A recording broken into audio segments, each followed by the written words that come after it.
السلام علیکم ورحمۃ اللہ وبرکاتہ۔ عزیز طلباء، میرا نام محمد نواز، میں آپ کا اسلامیات کا استاد ہوں۔ بیٹے، آج کا ہمارا لیکچر موضوعاتی مطالعہ باب نمبر 8 تفصیلی سوال نمبر 5 جہاد کے فضائل۔ باب نمبر 8 ہجرت و جہاد، اس میں سے تفصیلی سوال نمبر 5 جہاد کے فضائل۔ ٹھیک ہے بیٹے، تو پیج نمبر 76 نکالیں، 76 نکالیں۔ اس پہ جہاد کی ہیڈنگ دی گئی بیٹا، ٹھیک ہے، یہاں سے لے کر یہ آخر تک اس میں سے ہم نے جہاد کے متعلق جو فضیلت کی باتیں ہیں وہ ہم نے نکالنی ہے۔ جہاد کی فضیلت کے متعلق جو باتیں ہیں وہ ہم نے الگ کرنی ہے، کیونکہ اس میں جہاد کے فضائل کے متعلق الگ ہیڈنگ نہیں بنائی گئی اور نہ ہی کچھ مواد دیا گیا ہے۔ آخر میں چند روایات ہیں تو ان کو بھی ہم دیکھیں گے، لیکن ابھی آپ یہ شروع سے دیکھیں کہ سب سے پہلے لکھیں جہاد کے معنی، ٹھیک ہے، محنت اور کوشش کے ہیں۔ پھر اس کے بعد مفہوم لکھیں، جہاد کے معنی کیا ہے؟ محنت اور کوشش۔ یہ MCQs بھی ہے کہ جہاد کے معنی ہے کیا؟ محنت اور کوشش۔ اسلام میں اس کا مفہوم یہ ہے کہ حق کے سربلندی، اس کی اشاعت و حفاظت کے لیے ہر قسم کی کوشش، قربانی اور ایثار کرنا، اپنی تمام مالی، جسمانی اور دماغی قوتوں کو اللہ کی راہ میں صرف کرنا۔ ٹھیک ہے، یہاں تک جی۔ تو نچلے پیرے پہ آ جائیں، یہ معنی مفہوم لکھنے کے بعد نچلے پیرے پہ آ جائیں۔ جہاد ایک منظم کوشش کا نام ہے۔ جہاد ایک اس کی ایک فضیلت ہے، جہاد کی ایک فضیلت یہ بھی ہے کہ یہ ایک منظم کوشش کا نام ہے، ایک منظم کوشش کا نام ہے کہ اس میں اسلام میں اس کے واضح اصول و ضوابط ہیں۔ اسلام میں اس کے واضح اصول و ضوابط ہیں۔ بغیر کسی نظم اور امیر کے کوئی شخص یا گروہ اپنی مرضی سے مسلح جد و جہد شروع کر دے تو اسے جہاد قرار نہیں دیا جا سکتا۔ یہ جہاد کی فضیلت ہے بیٹے کہ جہاد ایک منظم کوشش کا نام ہے۔ اگر بغیر کسی نظم کے، بغیر کسی امیر کے کوئی جہاد شروع کرتا ہے تو اس کو کوشش شروع کرتا ہے، اس کو جہاد کا نام، اسلامی جہاد کا نام نہیں دیا جائے گا۔ اسی طرح آپ نے یہ ہیڈنگ دینی ہے کہ یہ 3 چیزیں لکھنے کے بعد معنی، مفہوم اور جہاد ایک منظم کوشش کا نام ہے، یہ لکھنے کے بعد آپ نے ہیڈنگ دینی ہے جہاد کی فضیلت قرآن کی روشنی میں۔ جہاد کی فضیلت قرآن کی روشنی میں۔ پھر یہ سورۃ العنکبوت آیت نمبر 69 کا ترجمہ آپ نے لکھنا ہے، والذین جاہدوا فینا لنہدینہم سبلنا، والذین جاہدوا فینا لنہدینہم سبلنا، اور جن لوگوں نے ہمارے بارے میں جہاد کیا، یعنی محنت تکلیف اٹھائی، لنہدینہم، ہم ان کو اپنے راستے دکھائیں گے، لنہدینہم، ہم انہیں راستے دکھائیں گے، ہم انہیں ہدایت دیں گے، سبلنا، اپنے راستوں کی، یعنی ہم انہیں اپنے راستے دکھائیں گے، لنہدینہم سبلنا، ہم انہیں اپنے راستے دکھائیں گے، وَإِنَّ اللَّهَ لَمَعَ الْمُحْسِنِينَ، اور یقیناً اللہ نیکوکاروں کے ساتھ ہے، یقیناً اللہ نیکوکاروں کے ساتھ ہے۔ تو یہ جہاد کی ایک فضیلت ہے بیٹا کہ جو بھی جہاد کرتا ہے اللہ تعالیٰ اس کو اپنی راہ دکھاتا ہے، اللہ تعالیٰ اس کو اپنی راہ دکھاتا ہے۔ اسی طرح سورۃ النحل کے اندر اللہ رب العزت نے ارشاد فرمایا، ادعو الی سبیل ربک، یہ جہاد بالعلم سے یہ آیت لینی ہے بیٹا، آپ نے جہاد بالعلم سے آیت لینی ہے۔ ادعو الی سبیل ربک بالحکمۃ والموعظۃ الحسنۃ وجادلہم باللتی ہی احسن، لوگوں کو اپنے پروردگار کی طرف آنے کی دعوت حکمت و دانش اور خوبصورت نصیحت کے ساتھ کرو، ان سے مجادلہ یعنی بحث مباحثہ بہت ہی خوبصورت طریقے سے کرو۔ ٹھیک ہے بیٹے، اسی طرح جہاد بالمال سے آپ نے آیت اٹھانی ہے،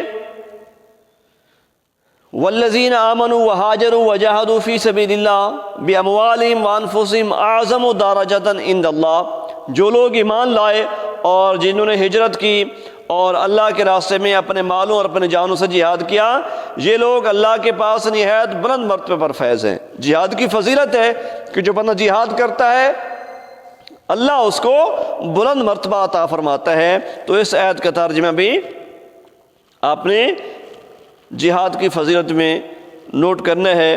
اسی طرح اب آپ جہاد بن نفس میں سے تیسری لائن دیکھیں کہ جہاد کے لیے جنگی قوت کی تیاری کا حکم دیا گیا ہے۔ ٹھیک ہے، یہ بھی جہاد کی فضیلت ہے کہ جہاد ایک ایسی چیز نہیں ہے کہ جو فوراً شروع کر دیا جائے، نہیں، بلکہ اس کی ایک تیاری ہے، اس کا ایک نظم و ضبط ہے کہ جو بھی کام ایک تیاری اور نظم و ضبط سے کیا جائے وہ کبھی ناکامی اس میں نہیں ہوتی، بلکہ اس میں کامیابی ہی کامیابی ہوتی ہے۔ تو اسی لیے جہاد کی فضیلت ہے کہ اسے ایک نظم و ضبط کے ساتھ شروع کیا جاتا ہے، اس کو تیاری کے ساتھ شروع کیا جاتا ہے۔ اور ساتھ ساتھ یہ جہاد کی فضیلت ہے کہ جہاد میں شہید ہو جانے والے کو مردہ کہنے سے منع کیا گیا ہے، مردہ کہنے سے منع کیا گیا ہے۔ ٹھیک ہے بیٹے، تو یہ تھی چند آیات جو ہم نے جہاد کی فضیلت کے متعلق لکھنی ہیں، ان کے تراجم آپ نے لکھنے ہیں، اور اب احادیث کی روشنی میں دیکھتے ہیں۔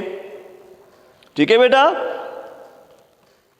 جہاد کی ایک قسم یہ بھی ہے کہ ہر نیک کام اور فرض کی ادائیگی میں اپنی جان اور دماغ کی پوری قوت صرف کی جائے۔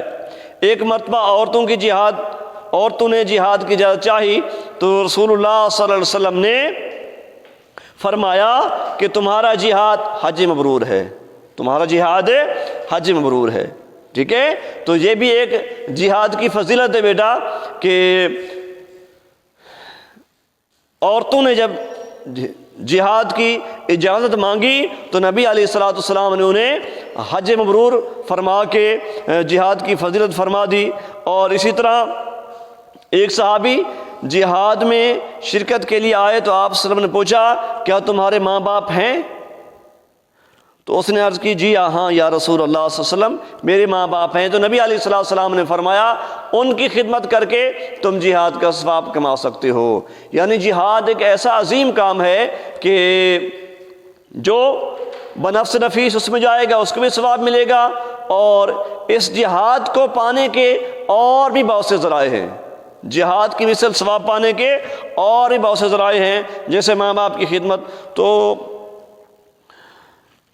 اسی طرح کسی ظالم حاکم کے سامنے کلمہ حق و عدل کہنا بھی جہاد، بلکہ بہت بڑا جہاد ہے۔ آپ نے فرمایا قیامت کے دن قیامت تک جو ہے وہ جہاد جاری رہے گا، قیامت تک جہاد جاری رہے گا، یہ حدیث ہے۔ اور قرآن کے مطابق کیا جہاد کب تک جاری رہے گا؟ اللہ کے فرمان کے مطابق جب تک کہ کفر کا فتنہ ختم نہ ہو جائے، جب تک کہ کفر کا فتنہ ختم نہ ہو جائے، دین غالب نہ ہو جائے، تب تک جہاد جاری رہے گا۔ اور حدیث کے مطابق قیامت تک جہاد جو ہے وہ جاری رہے گا۔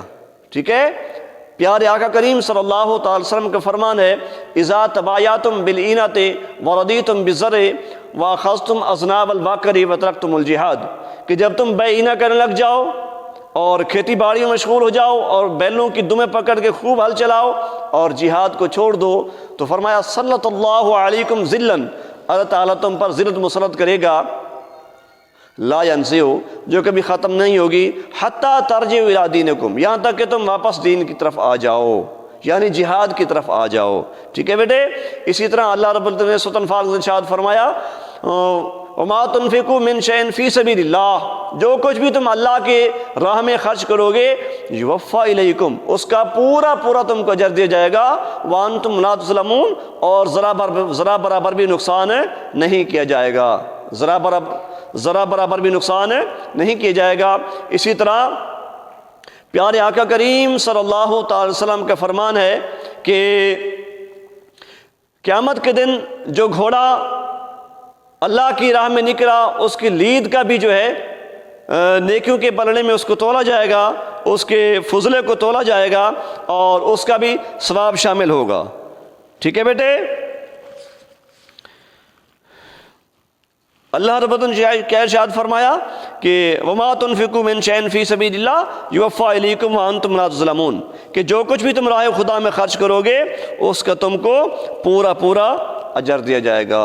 اسی طرح آپ کے سلیبس میں بھی ایک حدیث ہے، من اغبرت قدماہ فی سبیل اللہ حرمہ اللہ علی النار، جس کے قدم اللہ کی راہ میں غبار آلود ہوئے تو اللہ نے اس پر جہنم کی آگ حرام کر دی۔ ٹھیک ہے بیٹے، تو یہ چند احادیث اور قرآن پاک کی آیات، پہلے ہیڈنگ دیں ہجرت جہاد کی فضیلت آیات کی روشنی میں، اور اس کے بعد ہیڈنگ دیں جہاد کی فضیلت احادیث کی روشنی میں۔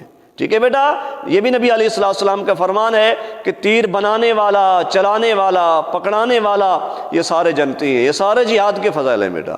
ٹھیک ہے، اگر آپ اس کے علاوہ آپ کے پاس اور کوئی مواد ہو جہاد کے متعلق تو وہ بھی آپ لکھ سکتے ہیں۔ یہی ہمارا آج کا کلاس ورک ہے اور یہی ہمارا ہوم ورک ہے۔ اس میں اگر کوئی بات آپ کو سمجھ نہیں آئی تو ٹیکسٹ میسج کے ذریعے، کال کے ذریعے رابطہ کریں، آپ کی رہنمائی کے لیے حاضر ہیں۔ اللہ آپ کا حامی و ناصر ہو۔ السلام علیکم۔